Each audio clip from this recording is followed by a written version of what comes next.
Hey, this is Timothy Theory, and you're listening to That Wrestling Podcast.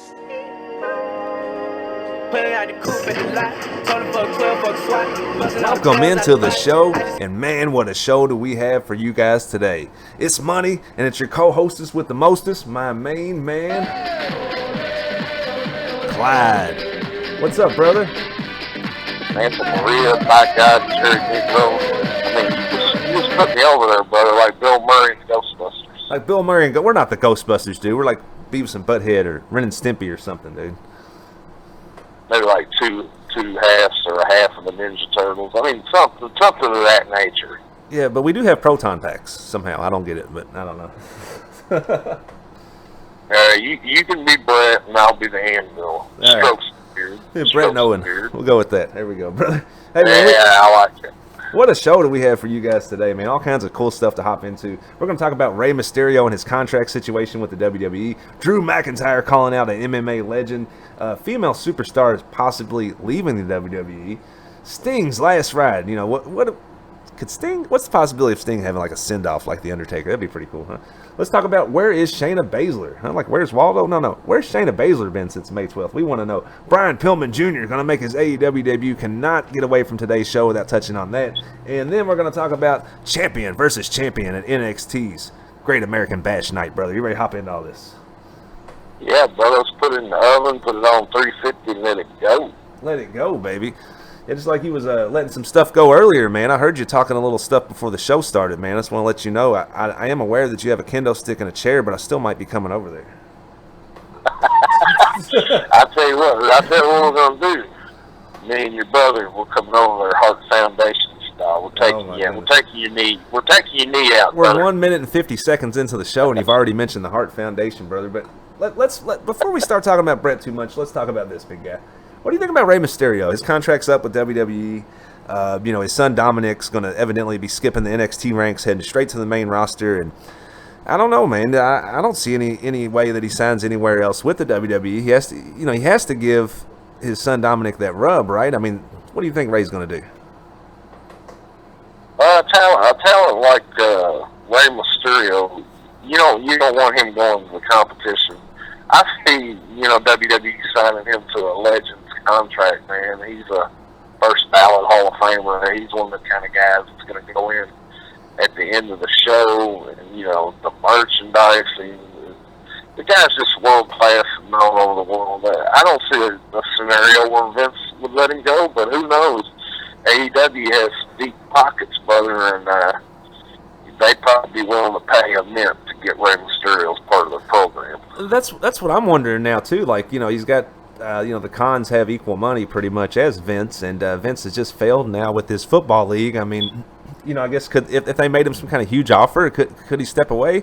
I don't think so though at this point though, just because Dominic's under contract the way I understand it with WWE. So I just think it's just a formality here, and Rey's going to re-sign.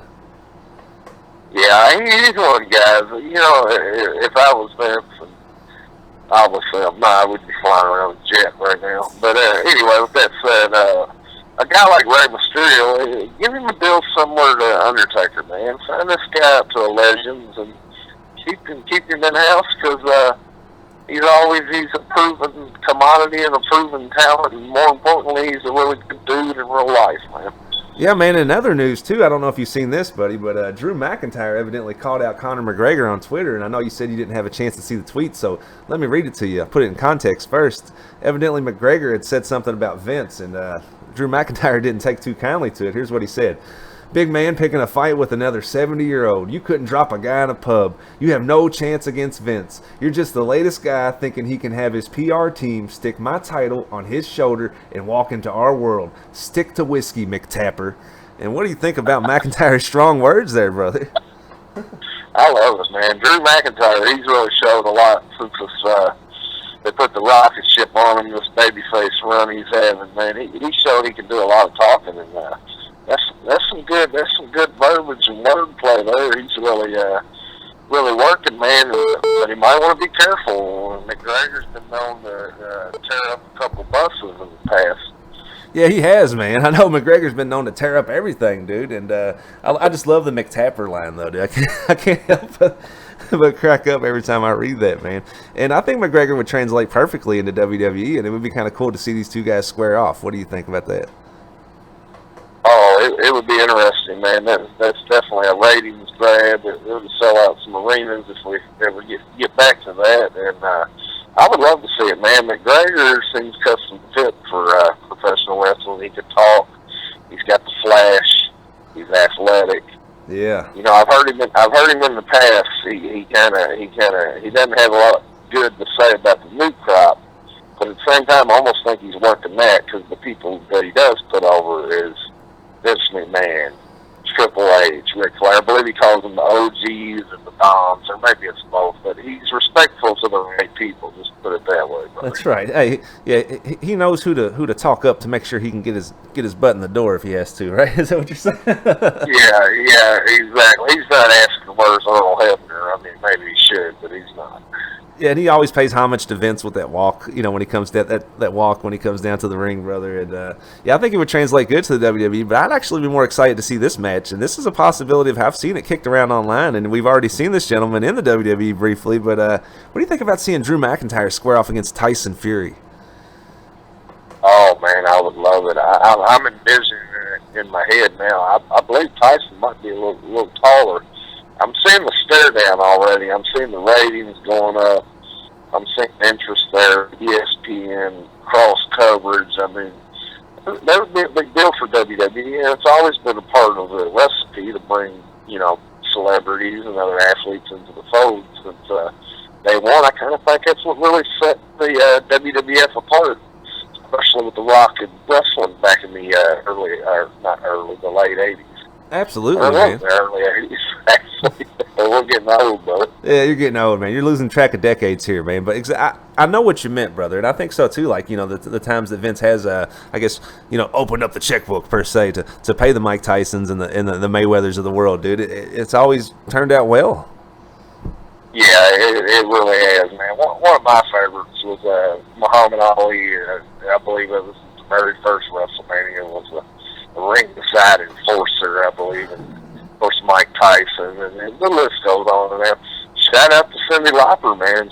Sometimes she don't get as much credit as she should. She doesn't, man. And speaking of another female who may or may not get as much credit as they deserve, I don't know if you've seen the news, but the word around the street is, brother, you know, the word on the corner is that Kairi Sane might be heading back to Japan once her WWE contract expires. And if she does, would you be satisfied with what you've seen of her? Do you think WWE's utilized her correctly? You know, how do you feel about Kairi? Yeah, they definitely put her over good. She's really a pleasure to watch in the ring, the way she moves, the way she flows in the ring, you know, the elbow drop. She gets some air on that. It's just unbelievable.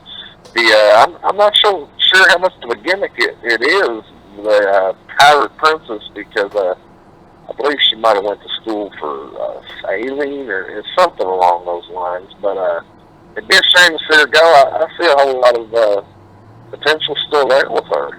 Yeah, I do too, brother. But at the same time, I can't help but kind of feel sorry sometimes for the creative and the writers. You know, it's like they catch so much flack, man. But it's like you can't utilize there's only so many championships and there's only so much TV time every night. And you know, they got so many superstars to squeeze in, and you know, you can't help but think, of course, that she got lost in the shuffle just a little bit here along the way. But you know, what do you think about creative? And do you think that they catch too much flack, or you know, they got a tough job, huh? Oh yeah, man. Those guys, like we were saying before we came on here, not everybody can be Michael Jordan, man. You got to have John Paxson. You got to have Dennis. You got to have all these different people. And sometimes it's hard because with WWE, they got the kind of financials to get the greatest wrestlers in the world, and you get a roster like that with the egos. And you know, the other thing that gets forgot sometimes is there's only so much time on a television show to get absolutely, content on there. Absolutely, so brother. sometimes people do get lost in the shuffle. To me, the biggest travesty ever was, and Bruce Pritchard ever listens to this, I know he'll agree, was Carlito Caribbean Cool. There was a guy I think that could have been as big as anybody in wrestling. All right, dude. Before you keep rambling on about another one of your favorite wrestlers, I know every show is Carlito and Hitman Hart, dude. That's what we got to get to. But What I want to talk about is this, man. Sting, brother. Let's move on to a real legend here, and no offense to Carlito, brother, but let's move on to Sting here, brother. I mean, what's the chances of this guy getting like there's rumors going abound about the internet right now about Sting kind of getting this last ride type of treatment, getting this Undertaker type send off with either AEW or WWE. And of course, we both know at this point it's been about 5 years since we've seen him against Seth Rollins, where he took those buckle bombs and had to have that emergency neck surgery. And what do you think at 61 years old, brother? Would you like to see Sting have this type of send off, and do you think he could still go? I would love to see it, man. You're talking about a guy that deserves it, probably one of the most respected men in the history of the wrestling business. And I've been a fan since the Surfer Sting and the Crow, which shout out to Scott Hall, Razor Ramon. He's the one that come up with the idea and shot it to Sting. I've just been a fan most of my life, man. I always thought he was a special talent, and he's one of them guys that always brings the fans in. We've said this before about other wrestlers. He's the kind of guy that can come out at 8 years old on a walker, dude, and pop the crowd and sell out all his merchandise and, make a memory, just a special, first-class kind of guy, man. He definitely is, and like you were saying earlier, dude, those supernatural type characters, like when you got the Crow, Sting, and the Undertaker, and Kane, and the Fiend to some extent, you could almost use those guys in matches where they don't have to take bumps as much, and that got me thinking when you brought that up earlier. What would you think about seeing like a Sting or an Undertaker in some of these more like pre-recorded type matches? We had these House of Horror matches, of course, that we've seen over the years, and the Boiler Room Brawls, and harken back to the WrestleMania match where it was Piper versus Goldust. Most of it was pre-recorded, which ended in the ring, but that got me thinking, if you have these legend matches, you don't have to have them in the ring. You can pre-record them and re-record bumps and edit it to make everybody look good. And do you think the crowd would still be hot for something like that with some of these older legend type wrestlers? Oh, I guarantee it. And with a character like Sting, there's a lot you can do. It's definitely outside of the box. And with it being pre-recorded, they can edit and they can bring out his strengths and kind of hide his weaknesses and put him over, shine him up like he deserves to be for all the entertainment that Steve Borden gave us all. Woo! Man, well said, brother. A little stinger right there. Can I get a stinger from you, Dave? Woo! And if it wasn't for the Surfer Sting, brother, though, I will say this, dude, that Sting wouldn't have such a special place in my heart, man. I was such a huge fan of that. And speaking of somebody that I'm a huge fan of that I hadn't seen in a while, dude, and I want to know, too, and I think you want to know this, I want to know this. This is almost like, really, dude, we're going to cue this up like this. Man, where is Shayna Baszler? She has not been seen on WWE programming. I believe it was May 12th, brother. And, she was the NXT champion at one time, hot as anyone else, called up to the main roster, feuded with Becky Lynch briefly, lost a series of matches after that, and disappeared from programming. And what's going on? I don't know, man, but I will say this. The rumor mill is always running. So I don't know how true this is, but I've seen something where Vince was kind of not sold on the way she looks, which is so petty if it's true. And I want to really hope it's not, because, this girl is believable. In real life, she's a sweetheart. We're big fans over here at the Queen of Spades. We got her figures. We got her autographs. We got shirts. We got everything. We're big fans. And with that said, man, she's believable. She's skilled. She looks like she could get in there and take the title off the girls and the guys or whoever else she feels like it. She does, man. It's just a shame. I want to say, I want to really hope that's just a troll or somebody just being a little petty, and that's all it is. Man, well said. I'm with you 100% on that one, brother, because, she has such a believable look, and her talent and skill level's off the charts, brother. It's almost like she has the bulk and just brute strength of China with some skill mixed together, and she's a really unique wrestler, and I think she's, plays that perfect champion, just Lesnar type role on the women's division. And I just, if that is true, what you said, I just totally don't understand it, and that might explain why they're struggling with ratings and stuff like that if they're making silly decisions based on that kind of stuff. Yeah, I really hope that's not true, man, because it shouldn't be based on that. It should be based on your skill and your work ethic, and your promos, and you know the traditional recipe of a pro wrestler, man. Do you check all the boxes, or do you not? Yeah, well said there about Baszler, brother. And speaking of somebody else who does check all the boxes, that's Brian Pillman Jr., man. And he's getting ready to make his AEW Dark debut. I believe that's tomorrow night against Shawn Spears. And talk about somebody who really deserves it. You know, every time I'm just looking up what's going on around the independent world, I see Brian Pillman performing here, Brian Pillman performing there. I mean, this guy has definitely put in his work, brother, and paid his dues, so to speak. And what do you think about this? Oh, I love it. I couldn't be more of a fan. Heart Foundation over everything. Anybody out there that wants to check him out, there's a really good one on YouTube, MLW Heart Foundation 2.0. Teddy Hart, friend of the show, good guy. David Hart Smith, Brian Pillman Jr. Man, they did a number on Kevin Sullivan, and I really enjoyed it. I could watch it over on a loop probably all day long at least. Yeah, I thought you said you wish that you know how I am with my Heart Foundation guys, man. I put them on a pedestal above all the other. Yeah, man, between you and my brother, dude, I can't get you guys to hush up about Bret Hart half the daggone. He came over the other day and he said, man, he's looked me in the eye and said, I got 33 Bret Hart figures. I said, what are you doing with 33 Bret Hart figures, brother? There's like 100 other wrestlers, dude. Yeah, he needs to add a couple zeros to that number, and you better watch it, man. Anthony might come over and might put the Heart Foundation to you, bro. Hey, man, I've always loved you know, as children, we were all Bret over Shawn guys, but you know, I just expand my horizons a little bit. There's other guys out there, you know. I mean, damn, there's Jim Cornette. There's Oh, I love it. Speaking of Jim Cornette, man, I got accepted the other day to the Cult of Cornette. I actually sent you an invite too, Dave. We need you as part of the Cult of Cornette. I might have to sign up for that one, brother. And I might have to take it. Yeah, accept that invite. Thank you for sending it along, brother. But yeah, this Brian Pillman Jr., man, super excited to see him. Of course, you know, we love him because of his local roots here, but that aside, man, really talented guy, and there's not really a more deserving independent wrestler that I can think of that has definitely just put the work in than Brian Pillman Jr. at this point.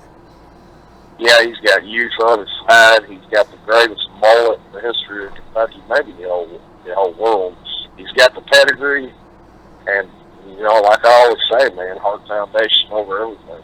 All right, I know. But one thing that might actually rival your love for the Heart Foundation is going to be Wednesday nights, Great American Bash Night, champion versus champion, Cole versus Lee, brother. I know there's spoilers all over the damn internet. Don't look at them. What do you think about this match?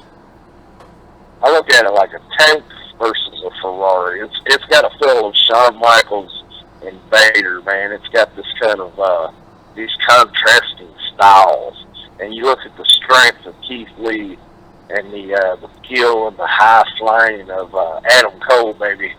And this is going to be a special match. They give these guys 20 or 30 minutes. PWI magazines, this might end up being the match of the year. I agree, man. I think this could be one of those special type matches you only see once every, 5 years or so, to where no matter who wins, if they give these guys proper time, that is, no matter who wins, you're going to walk away feeling like both men are champions, brother. Yeah, the match ain't even in the ring, man, and I feel like the wrestling fans, we're going to win. Somebody's leaving with 2 titles. We got the North American Heavyweight Championship. Shout out to Stu Hart, because I'm pretty sure he's the one that created that belt. And then we got, of course, the NXT, the big X, brother, the big belt. Absolutely, brother. Both of them on the line, and like you said earlier, man, both these guys check all the boxes, Oh, yeah, every one of them, man. They got the charisma, they can talk, and they can go. They got everything you need to be a successful professional wrestler. True artist. True artist. Well, let me say this before we sign out for today. I think you're a true artist, and Clyde, you check all my boxes, brother. And having said that, I appreciate you taking time to join us today, man. And before we wrap this one up, do you have any closing thoughts? Yeah, anybody listens to this, I mean anybody, man, hit a like, hit a subscribe. If you don't like us, let us know. We won't get our feelings hurt. Hell, maybe you can help us improve our show.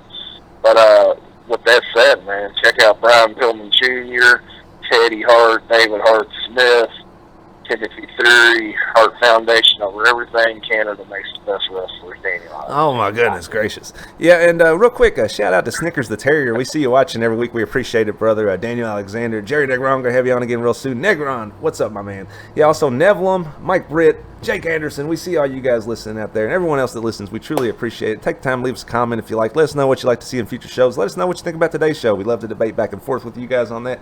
So sorry to Enzo Amore. We did not have time to get you on today, but we will on the next one. And check us out on the web, thatwrestlingpodcast.com, wrestlingzoo.com, all the crazy wrestling madness. Having said all that, go out and enjoy this beautiful day.